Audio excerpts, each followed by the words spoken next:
Welcome to your next tutorial, guys. What we're going to solve in today's tutorial is this bouncing problem. We're going to get some more game physics in there instead of real life physics like we kind of have now, even though we don't have any energy loss. And what I mean by that is right now our ball is starting at the top of our screen. It doesn't matter if we're bouncing at this platform. It's going to reach that climax again, even if we bounce off the ground or even if we bounce off this higher platform. What we actually want to do is have some kind of initial dy after each time it bounces. So it's going to be always the same dy shooting up, so we only get a bounce of about this high for each platform. So if we bounce on this platform, we'd only reach a peak of about here, and if we bounce off the ground, we'd reach a peak about here. So that's what we're going to do in today's tutorial. Let's jump over to our ball class. Again, we have our dy set at 0 to start out with. What we're going to do is we're going to set up a new private double to be our game dy. We're going to set this equal to be 0, or actually we're going to set this equal to be, I don't know, we'll experiment, but we'll say like 25 to start out with.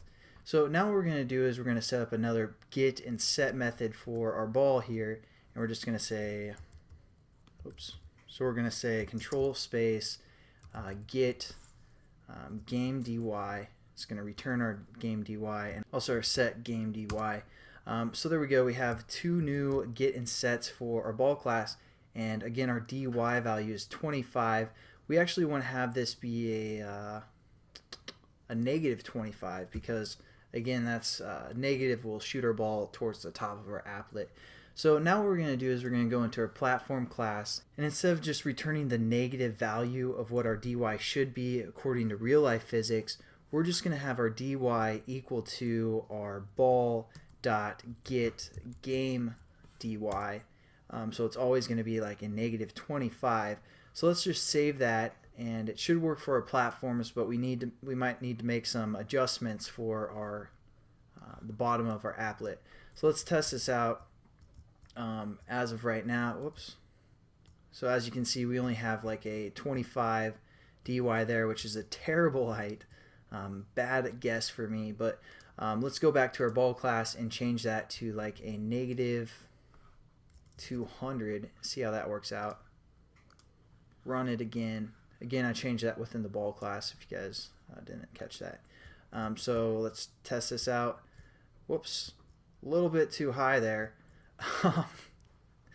Alright, so let's change that to like a negative 75 maybe. I don't know. That's the fun of programming. It doesn't really matter, right? So now we got this bounce of about that high. So once we go from platform to platform, it'll still only bounce about that high. And again, once we go to the ground, it's going to bounce wherever the climax of our ball's height was. So that's kind of how the physics works out. So we might want to change our collision with the ground, even though eventually we're going to get rid of the ground, and that's how the player dies. Just for the sake of this example, we're going to jump into our ball class and go down to our update method.